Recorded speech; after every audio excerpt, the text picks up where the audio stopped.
Hello guys. इससे पहले हम जान चुके हैं व्यंजन के कितने भेद होते हैं, व्यंजन क्या है, स्वर स्पर्श व्यंजन क्या है। आज जानेंगे हम अंतःस्थ व्यंजन किसे कहते हैं या क्या है। ठीक है, तो वीडियो शुरू करते हैं हम। अंतःस्थ व्यंजन। अंतःस्थ व्यंजन 4 होते हैं जो कि लिखते जाते हैं, आप देखते चलिए।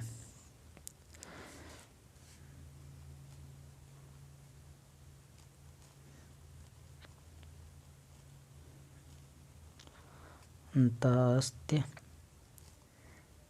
व्यंजन की संख्या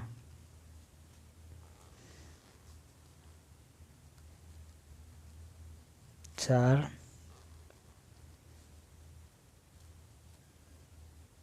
है। यह होते हैं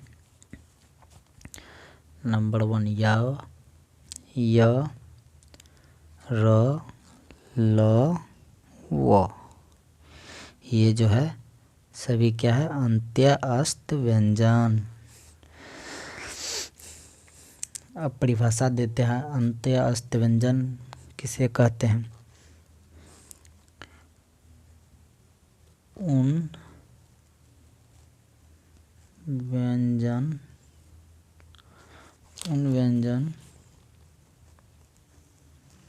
को कहा जाता है किंतु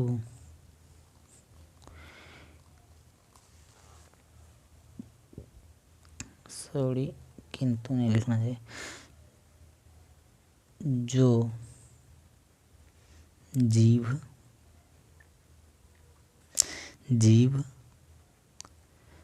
तालु दंत्य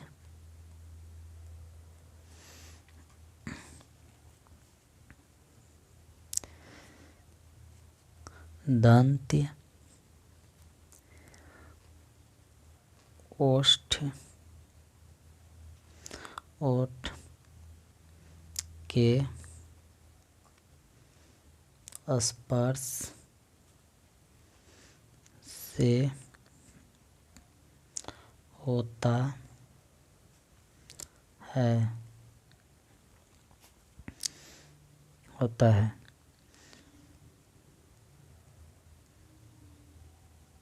किंतु ये अंग कहीं भी ठीक है, कहीं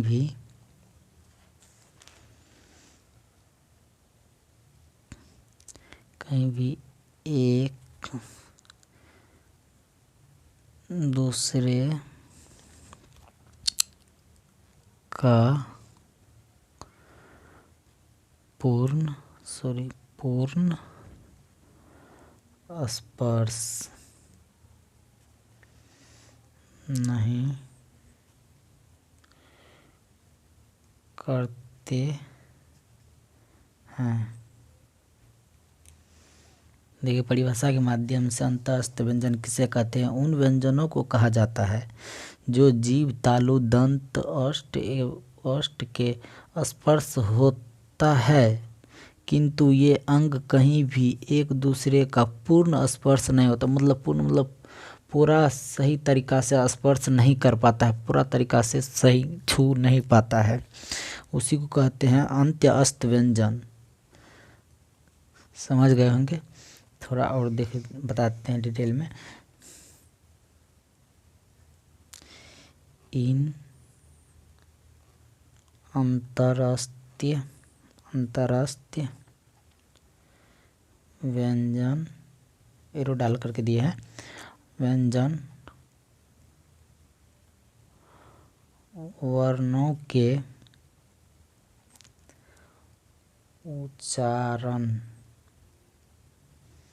उच्चारण में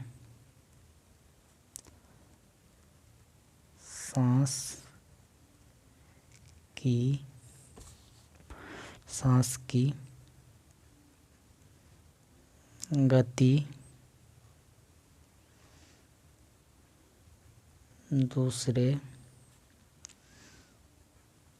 अन्य व्यंजनों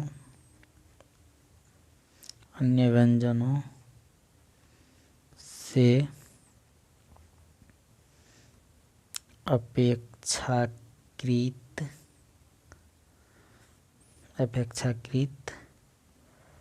काफी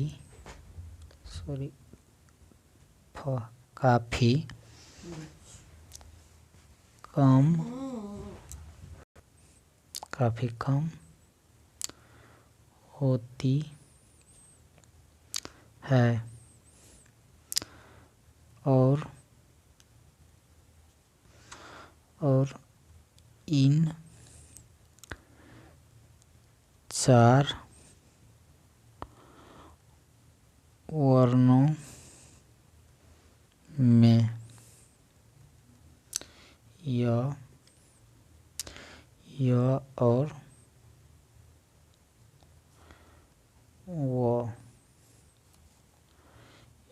वो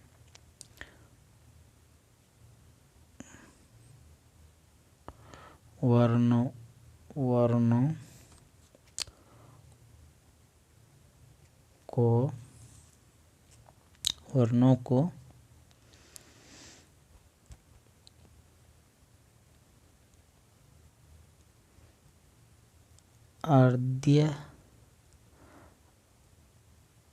अर्ध स्वर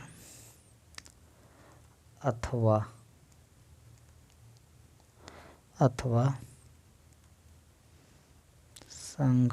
वर्ण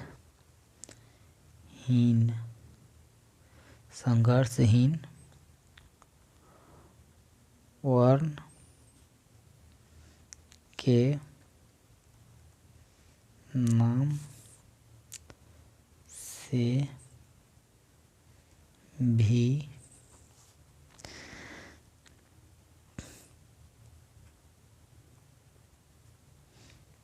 पहचाना जाता है। इन अंतरस्थीय वर्णों के उच्चारण में सांस की गति दूसरे अन्य व्यंजनों से अपेक्षाकृत काफ़ी कम होती है और इन चारों वर्णों में य और व वर्णों की अर्ध स्वर अथवा संघर्षहीन वर्ण के नाम से भी जानते हैं। अर्ध स्वर किसे कहते हैं? मतलब जो आधा होता है।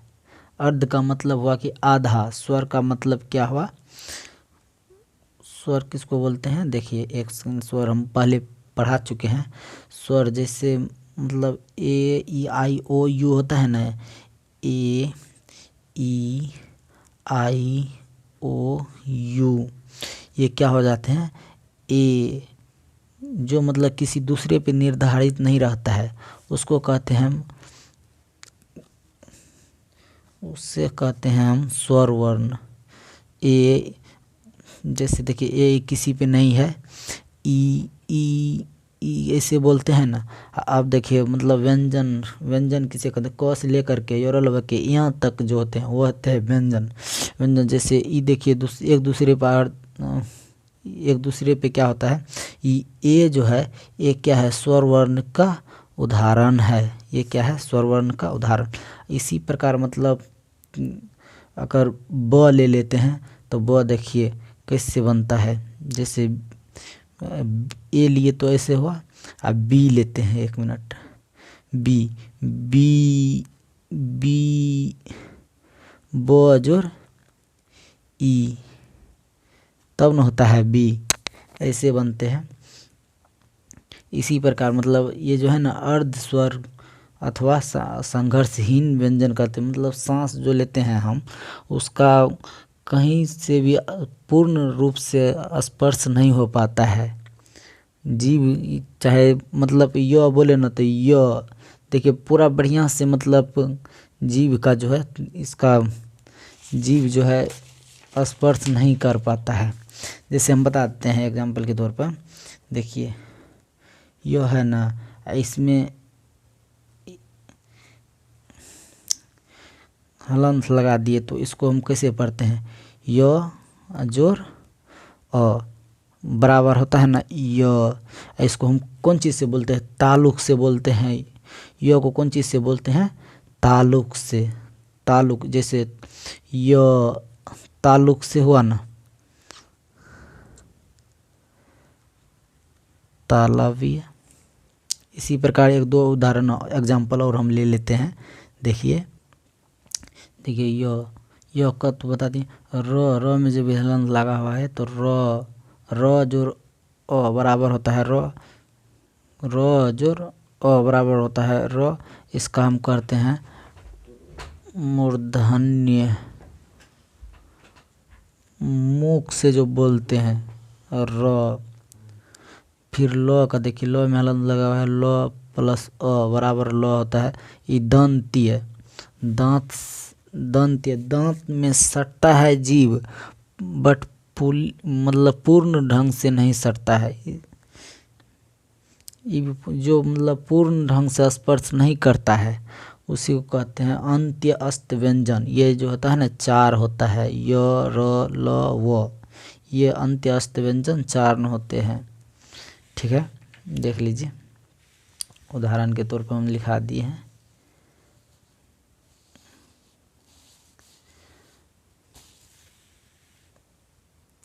जैसे कि देखिए आप प्रदीप बोलिए, प्रदीप, प्रदीप, सॉरी वीडियो नहीं देख रही, प्रदीप, प्रदीप बोले हैं ना, तो इसको देखिए मतलब प किसे, प में लगा प आधा प का उच्चारण कम आता है प, और र का उच्चारण ये जो है इसके बदले में र का उच्चारण आता है प्रदीप, प्रदीप।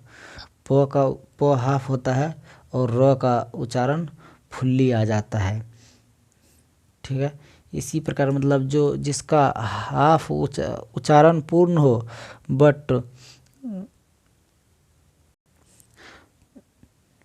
सांस उच्चारण पूर्ण हो बट क्या बोलते हैं, स्पर्श पूर्ण रूप से नहीं हो। जैसे प्र बोले ना तो प का उच्चारण हुआ बट र का उच्चारण देखिए कैसे, र का उच्चारण न हुआ पूर्ण ढंग से। ठीक है, उससे हम अंत्य अस्त व्यंजन कहते हैं। ठीक है, ठीक है दोस्त, आज के लिए यहीं तक।